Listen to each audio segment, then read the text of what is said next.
رحیم داد نے نادر خان کا اندیا معلوم کرنا چاہا۔ یہ بتا، کیا مجھے تیرے ساتھ واپس چلنا چاہیے؟ ویسے مراد خان مجھے ابھی جانے نہیں دے گا۔ اس نے اچانک بات کا رخ بدل دیا۔ اور ہاں، یہ تو بتا، شاہ جی اپنے پنڈ واپس پہنچ گیا کہ نہیں؟ جب میں پیراوالا میں تھا تب تک وہ نہیں لوٹا۔ شیدہ کہتا تھا شاہ جی پیراوالا آنے سے پہلے کراچی جائے گا، وہاں اسے کچھ ضروری کام ہے۔ مجھے تو اس کا لمبا ہی پروگرام لگتا ہے۔ ویسے اب شاہ جی سے ملنے اور مشورہ کرنے کی ضرورت بھی نہیں۔ رحیم داد نے اپنا ارادہ بدل دیا۔ تو نے سب کچھ ٹھیک ٹھاک کرا دیا، اب شاہ جی سے مل کر کیا لینا؟ اس نے سوالیہ نظروں سے نادر خان کو دیکھا۔ سچ پوچھ تو مجھے اب شاہ جی کے پاس جانا بھی نہیں چاہیے۔ جمیلہ کو پتہ چل گیا تو فیر ناراض ہو جائے گی۔ تیری کیا رائے ہے؟ چودھری، تو نے ٹھیک ہی سوچا۔ تجھے اب شاہ جی سے ملنے جلنے میں احتیاط سے کام لینا چاہیے۔ نادر خان نے اس کی تائید کرنے کے ساتھ مشورہ بھی دیا۔ بہتر تو یہی ہے کچھ عرصے کے لیے تو شاہ جی سے دور ہی رہے، بلکہ میں بھی اس کے پاس نہیں جاؤں گا۔ دراصل زمیندارنی کو شاہ جی سے اتنی سخت نفرت ہے کہ میں تجھے کیا بتاؤں۔ میں نے پتہ ہے وہ شاہ جی سے کتنی زبردست نفرت کرتی ہے۔ رحیم داد نے نادر کی رائے سے اتفاق کیا۔ یہ بتا، میں نے اب کی کرنا ہے؟ تو کہے تو آج ہی تیرے ساتھ چل سکتا ہوں۔ مراد خان نے مجھے قید تو کر نہیں رکھا، صرف اتنا خیال آتا ہے اس نے بہت محبت سے روکا ہے۔ ابھی اس نے شکار کا پروگرام بنایا ہے اور میری ہی خاطر بنایا ہے۔ پچھلی بار وہ شکار پر گیا تو میں اچانک بیمار پڑ گیا تھا، اس دفعہ بھی نہ گیا تو اسے دکھ ہوگا۔ ایسی گل ہے تو چودھری تو ٹھہر جا، فکر نہ کر، میں ذمہ دارنی کو سمجھا دوں گا۔ نادر خان نے قدر توقف کے بعد کہا۔ ویسے بھی تجھے ابھی واپس نہیں جانا چاہیے۔ کیوں نہیں جانا چاہیے؟ رحیم داد بات کی تہہ تک پہنچنے کے لیے بےتاب تھا۔ ابھی نہیں جائے گا تو ذمہ دارنی پر تیرا روب پڑے گا، اسے بھی تو پتہ چلنا چاہیے، تو بھی ناراض ہو سکتا ہے۔ سوچ لے، کہیں معاملہ گڑبڑ نہ ہو جائے۔ رحیم داد نے اپنے خدشے کا اظہار کیا۔ پرواہ نہ کر چودھری، نادر خان نے اسے یقین دلایا۔ میں تیرے بارے میں ذمہ دارنی سے اس ڈھب سے بات کروں گا کہ معاملہ بگڑنے نہ پائے اور تیری آن بھی رہے۔ ٹھیک ہے، میں نے ابھی واپس نہیں جانا، رحیم داد نے فیصلہ کن لہجے میں کہا۔ میں فصل کی واڑھی سے پہلے پہنچ جاؤں گا۔ چودھری، تو فصل کی واڑھی کی بالکل فکر نہ کر، میں نے پوری تیاری کر لی ہے، جاتے ہی شروع کرا دوں گا۔ ویسے تیری مرضی، جب چاہے واپس آ جانا۔ ذمہ داری کا کام تو چل ہی رہا ہے اور ایسا ٹھیک ٹھاک چل رہا ہے، دیکھے گا تو بہت خوش ہوگا۔ میں نے پتہ ہے تیری منیجری میں کام بالکل ٹھیک ٹھاک چل رہا ہوگا۔ نادر خان رحیم داد کو اس قدر مہربان پایا تو خوش ہوا، اپنی کارگزاری اور زیادہ جوش خروش سے سنانے لگا۔ ربیع کی بوائی، خریف کی کٹائی اور کپاس کی چنائی کے بارے میں ایک ایک تفصیل بتانے لگا۔ دونوں دیر تک بیٹھے باتیں کرتے رہے۔ سورج چڑھ کر آسمان کے بیچوں بیچ پہنچ گیا۔ نادر خان سے باتیں کرنے کے بعد رحیم داد اتنا مسرور اور مطمئن ہوا کہ دوپہر کا کھانا اس نے نادر کو اپنے ساتھ بٹھا کر کھلایا۔ نادر خان زیادہ دیر نہیں ٹھہرا، اس نے رحیم داد سے اجازت لی اور کوٹلہ ہرکشن جانے کے لیے ہمو والی سے بھکر کی جانب روانہ ہو گیا۔ رحیم داد بستر پر لیٹ گیا مگر سویا نہیں۔ گھنٹے سوا گھنٹے بعد وہ کمرے سے نکلا اور دیرے سے حویلی کے پھاٹک کی جانب چلا۔ اس نے دیکھا دالان کی سیڑھیوں پر دھوپ میں حمیدہ بیٹھی ہے، جسے سب میدہ کہتے تھے۔ وہ اس وقت چھینٹ کا گھگھرا اور چست آستینوں والا سرخ رنگ کا لنڈا چولا پہنے تھی۔ چولے کے گلے پر سیاہ اور سبز دھاگے کی خوشنما کشیدہ کاری تھی۔ شانوں پر لہریہ چندری پڑی تھی۔ اس کا لباس نیا اور خوش رنگ تھا۔ حمیدہ کے گیلے بال دیکھ کر رحیم داد کو اندازہ ہو گیا کہ اس نے کچھ ہی دیر پہلے غسل کیا ہے۔ اس کے چہرے پر نکھار تھا، دھوپ سے رخسار سرخ پڑ گئے تھے۔ وہ خوبرو اور دلکش نظر آ رہی تھی، سر جھکائے خاموش بیٹھی تھی۔ اس کی پشت پر سلہڑی تھی۔ وہ لکڑی کی کنگھی سے میدہ کے گیلے بال آہستہ آہستہ سلجھا رہی تھی، سنوار رہی تھی۔ سلہڑی کی جوانی ڈھل چکی تھی، رنگ سانولا تھا مگر نقش و نگار تھیکے اور سبک تھے۔ آنکھیں بڑی بڑی اور خوبصورت تھیں، ان میں کاجل لگا تھا۔ پوپٹ ہونے کے ساتھ ساتھ وہ ہر وقت خوب بنی ٹنی رہتی تھی۔ مزاج میں ابھی تک شوخی تھی، لگاوٹ اور عشوہ ترازی تھی۔ جسم کا ایک ایک عضو بولتا تھا، چہکتا تھا۔ اسے اپنی دلکشی اور رانائی کا پورا پورا احساس تھا۔ وہ خود کو ہر پہلو سے کشش انگیز بنا کر رکھتی بھی تھی۔ اپنے 3 بچوں کے ساتھ حویلی کے عقبی حصے میں رہتی تھی۔ وہ مراد خان شاہانی کی منہ چڑھی خادمہ تھی۔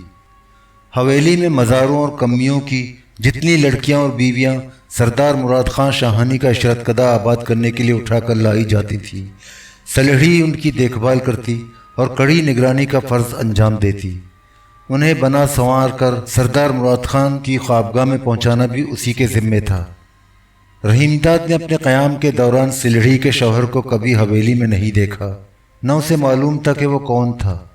رحیم داد کو اس کے بارے میں مطلق علم نہ تھا۔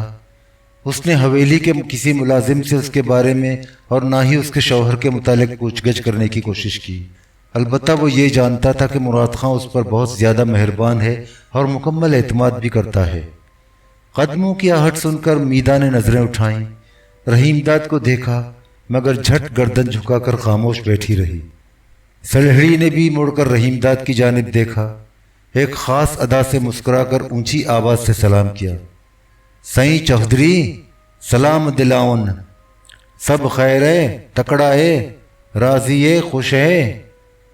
رحیم داد نے ہاتھ اٹھا کر جواب دیا، شکر ہے۔ میدا نے ایک بار پھر رحیم داد کی طرف دیکھا۔ اس کی آنکھیں بجھی بجھی تھیں، ان میں ویرانی تھی۔ رحیم داد نے اس کی افسردگی محسوس کی مگر چپ چاپ آگے بڑھ گیا، نہ رکا نہ بات کی۔ مراد خان شاہانی سویرے سویرے جھوک مٹھو بندہ چلا گیا تھا۔ کریم بخش رادھانی بھی اس کے ہمراہ تھا۔ دونوں ابھی تک واپس نہیں آئے تھے۔ رحیم داد حویلی سے باہر نکلا، پھاٹک پر خانن بندوق سنبھالے بیٹھا تھا۔ وہ حویلی کا پرانا پہرے دار تھا۔ خانن نے رحیم داد کو دیکھا تو جھٹ اٹھ کر کھڑا ہو گیا۔ اس نے رحیم داد کو سلام کیا۔ رحیم داد نے گردن ہلا کر جواب دیا اور آگے بڑھ گیا۔ وہ ٹہلتا ہوا گاؤں کی جانب بڑھا۔ کچھ ہی دور گیا تھا کہ اس نے دیکھا حویلی کے احاطے کی 4 دیواری سے کچھ فاصلے پر نیم کے ایک گھنے درخت کے نیچے میدا کا بڑا بھائی فریدہ خاموش اور سہما ہوا کھڑا ہے۔ اس کی حجامت اور بڑھ گئی تھی، سر کے بال خشک اور میلے چیکٹ ہو گئے تھے، چہرہ اجاڑ اور بے رونق تھا۔ رحیم داد آہستہ آہستہ اس کی جانب بڑھا۔ اسے فریدہ سے ہمدردی تھی۔ وہ اس سے بات کرنا چاہتا تھا، حال احوال معلوم کرنا چاہتا تھا۔ فریدہ نے اسے اپنی جانب آتے ہوئے دیکھا تو ہاتھ اٹھا کر سلام کیا، دعائیں دیں، سائیں سدا جیویں، سائیں سکھی صحت ہوویں۔ رحیم داد نے نزدیک پہنچ کر مسکراتے ہوئے پوچھا، فریدے تو یہاں کھڑا کیا کر رہا ہے؟ میدا سے ملنے آیا تھا۔ اس کے لہجے میں نرمی اور حلاوت تھی۔ اسے مل لیا؟ رحیم داد نے دریافت کیا۔ میدا ادھر حویلی میں سلڑھی کے ساتھ دھوپ میں بیٹھی ہے، میں ادھر ہی سے آ رہا ہوں۔ سائیں میں میدا سے نہیں مل سکتا، اس نے حویلی کے پھاٹک کی سمت ہاتھ اٹھا کر کہا۔ ادھر راکھا بیٹھا ہے، اس نے نہیں ملنے دیا۔ رحیم داد نے مڑ کر دیکھا، خانن بندوق سنبھالے پھاٹک کے باہر اللہ بخش جوڑا کے ساتھ بیٹھا باتیں کر رہا ہے۔ فریدہ نے بھی دونوں کو دیکھا اور رحیم داد کو بتانے لگا، میں نے راکھے سے منت کی، زاری کی، پر وہ نہ مانا۔ اس کا لہجہ رقت انگیز ہو گیا۔ پہلے بھی آیا تھا، میدا سے نہیں مل سکا۔ سائیں سردار کی اجازت نہیں، راکھا یہی بولتا تھا۔ رحیم داد اس معاملے میں اس کی مدد نہیں کر سکتا تھا۔ اسے اندازہ تھا کہ خانن ہرگز مراد خان کی حکم عدولی نہیں کرے گا، رحیم داد کے کہنے پر بھی نہیں۔ وہ بہت سخت گیر تھا اور مراد خان کے اعتماد کا آدمی تھا۔ ویسے بھی سردار مراد خان شاہانی کے سامنے سارے نوکر چاکر مجبور اور بے بس تھے، اس کے غیظ و غضب سے ڈرتے تھے۔ اسے اپنے کسی ملازم یا مزارے کی کوئی بات بری لگتی تو غصے میں اس قدر دیوانہ ہو جاتا کہ اپنے شکاری کتے بھنبوڑنے اور نوچنے کھسوٹنے کے لیے ان پر چھوڑ دیتا۔ ہمو والی میں اپنے قیام کے دوران وہ کئی بار ایسے ہولناک مناظر دیکھ چکا تھا۔ یہ مظالم دیکھ کر وہ خود بھی سردار شاہانی سے خائف رہتا تھا۔ لہٰذا رحیم داد نے فریدہ کی بات نظر انداز کرتے ہوئے دریافت کیا، فریدے یہ بتا میدا کب تک حویلی میں رہے گی؟ سردار کی مرضی ہے سئیں، فریدہ افسردہ لہجے میں بولا، وہ جب چاہے گا تب ہی میدا حویلی سے باہر نکلے گی، ویسے پرنا ٹیکس کی ڈالی نہ ملنے تک وہ اسے اپنے پاس رکھ ہی سکتا ہے، ریت اور رواج تو یہی ہے۔ پر سردار نے تو تجھے معافی دے دی تھی، میرے سامنے دی تھی۔ سئیں تو سمجھا نہیں، معافی تو اس نے میدا کا منگرا کرنے سے پہلے ڈالی نہ دینے کے جرم میں دی تھی، فریدہ نے وضاحت کی۔ یہ بتا سردار چاہے تو ڈالی بالکل معاف کر سکتا ہے؟ کیوں نہیں معاف کر سکتا، بالکل کر سکتا ہے، فریدہ نے مستعدی سے جواب دیا۔ وہ سردار ہے، بادشاہ ہے، سب کچھ کر سکتا ہے۔ ایسا کر تو سردار سے مل لے، رحیم داد نے فریدہ کو مشورہ دیا۔ منت سماجت کرے گا تو وہ مان جائے گا، ڈالی معاف کر دے گا اور میدا کو بھی واپس کر دے گا۔ نہ سہیں، میں ایسا نہیں کر سکتا، فریدہ کی آنکھوں سے خوف جھلکنے لگا۔ میں اس کا ادنا ریت ہوں، اس کا مزارہ ہوں، میں سردار سے کچھ نہیں بول سکتا، وہ ناراض ہو جائے گا، ناراض ہو گیا تو ڈالی دینے پر بھی میدا کو واپس نہیں کرے گا، کسی اور سردار کے پاس بھیج دے گا یا اپنے ہی پاس رکھے گا، ٹھکا ٹھک بچے جنوائے گا۔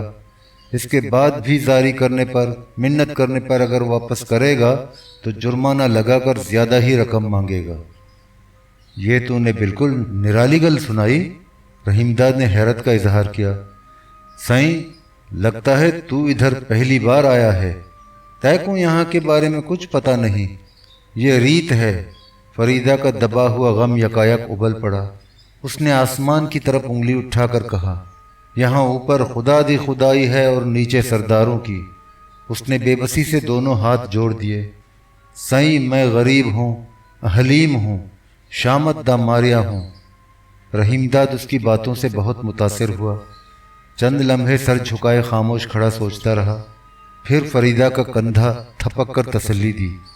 فریدے پریشان نہ ہو، میں سردار سے میدا کے بارے میں بات کر لوں گا، شاید وہ میری بات مان لے اور ڈالی بالکل معاف کر دے، تب میدا جلد ہی تیرے پاس واپس آ جائے گی، تو اس کا بیاہ کرنا۔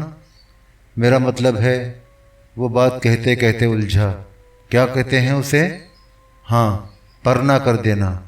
اس کی منگنی یا منگرا تو پہلے ہی کر چکا ہے۔ فریدہ کی آنکھوں میں آنسو آ گئے، وہ گڑ گڑا کر رحیم داد کو دعائیں دینے لگا۔ سائیں تو حیاتی ہوئیں، رب راضی ہووے، میں صدقے تھیواں۔ وہ گلے میں پڑی ہوئی پگڑی ایک ہاتھ سے پکڑ کر آنسو پونچھنے لگا۔ سائیں سردار تیری گال ضرور مان لے گا، تو اس کا مہمان ہے، اس کا یار ہے، وہ سب کچھ کر سکتا ہے، وہ بادشاہ ہے۔ فکر نہ کر، رحیم داد نے ایک بار پھر اس کا کندھا تھپکا، اب تو ٹر جا۔ فریدہ نے جھک کر رحیم داد کے پیروں کو ہاتھ لگایا اور چپ چاپ چلا گیا۔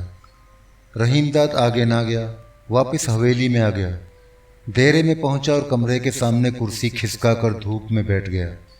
سورج غروب ہونے سے کچھ دیر پہلے مراد خاں آ گیا۔ شام کا اندھیرا پھیلا، سردی بڑھی۔ سردار مراد خاں شاہانی اور رحیم داد کمرے میں کرسیوں پر بیٹھے۔ شغل بادانوشی شروع ہوا۔ ہموں والی کے قیام کے دوران عام طور پر دیسی شراب چلتی، جسے مقامی کلال گڑ، آلو یا کھجور سے کشید کرتے تھے۔ اس شام بھی میز پر دیسی شراب کی بوتل تھی، مگر کچھ زیادہ ہی تند اور تیز تھی، ذائقہ بھی مختلف تھا۔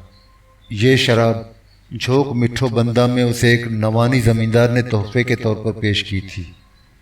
سردار شاہانی نے گلاس خالی کیا، اس میں دوبارہ شراب انڈیلتے ہوئے گویا ہوا، عبداللہ خان نوانی ٹھیک ہی کہتا تھا، زوردار چیز ہے، کک مارتی ہے۔ رحیم داد نے گھونٹ بھرا، ٹھیک کہہ رہا ہے، بہت زوردار لگتی ہے۔ تجھے پتا ہے یہ کیسے تیار کی جاتی ہے؟ میں نے اس بارے میں کی پتا، رحیم داد سادگی سے بولا۔ تیں کو کچھ بھی پتا نہیں، سردار شاہانی نے ہنس کر کہا۔ یہ لاہن سے بنتی ہے، اسے بنانے کے لیے بیری، پیپل اور بوہڑ کے درختوں کی چھال مٹی کے کورے گھڑوں میں ڈال کر کچی زمین کھود کے دبا دی جاتی ہے۔ جتنے زیادہ دنوں بعد گھڑا باہر نکالا جاتا ہے اتنا ہی عمدہ خمیرہ اٹھتا ہے۔ اسی کو لاہن کہتے ہیں، جس سے بعد میں یہ کشید کی جاتی ہے۔ اس نے گلاس اٹھا کر چسکی لگائی۔ میں نے تو 10-12 سال پرانے لاہن سے کشید کی ہوئی شراب پی ہے، بہت زوردار ہوتی ہے، یہ بھی پرانے لاہن کی لگتی ہے۔ اس نے رحیم داد کی جانب دیکھا۔ تجھے کیسی لگی؟ زبردست ہے، ابھی سے چڑھنے لگی۔ رحیم داد نے بڑا گھونٹ بھرا اور گلاس میز پر رکھ دیا۔ پر لاہن کی تیز دارو کے ساتھ رن بھی تیز اور گرم ہونی چاہیے، اس کے بغیر اسے پینے کا مزہ نہیں آتا۔ شاہانی نے ہلکا قہقہا لگایا۔ رحیم داد بھی ہنسنے لگا۔ شاہانی کی بات نظر انداز کرتے ہوئے بولا، شاہانی، تو نے میدا کو واپس نہیں بھیجا؟ کب تک رکھنے کا ارادہ ہے؟ چلی جائے گی، چلی جائے گی، مراد خان نے بے نیازی سے کہا۔ جلدی کیا ہے؟ اب تو اسے اپنے گھر جانے دے، رحیم داد نے نرم لہجے میں سفارش کی۔ کیوں؟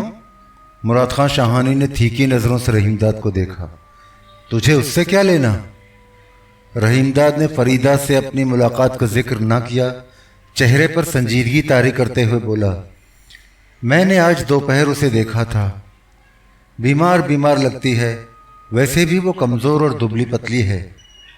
چودھری، تو اسے نہیں جانتا، سردار نشے کی ترنگ میں جھوم کر بولا، وہ انگوری ہے، انگوری۔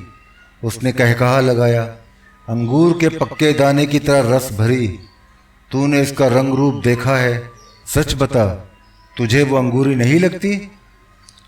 مجھے تو وہ کسی طرف سے انگوری شنگوری نہیں لگتی۔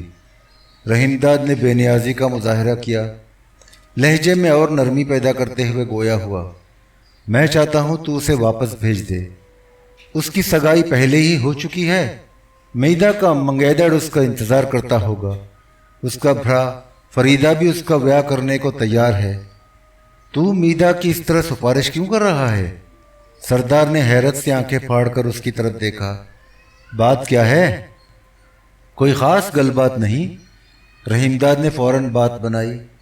میدا کو دیکھا تو سوچا تجھ سے کہوں گا اسے اپنے گھر جانے دے۔ اس نے لہجے میں عاجزی پیدا کرنے کی کوشش کی۔ میں تو چاہتا ہوں تو اس کی ڈالی بھی معاف کر دے، رحیم داد نے اصرار کیا۔ معاف کر دے گا نا؟ تو کہتا ہے تو اسے واپس بھیج دوں گا، ڈالی بھی معاف کر دوں گا۔ سردار مراد خان خلاف توقع فوراً رضامند ہو گیا۔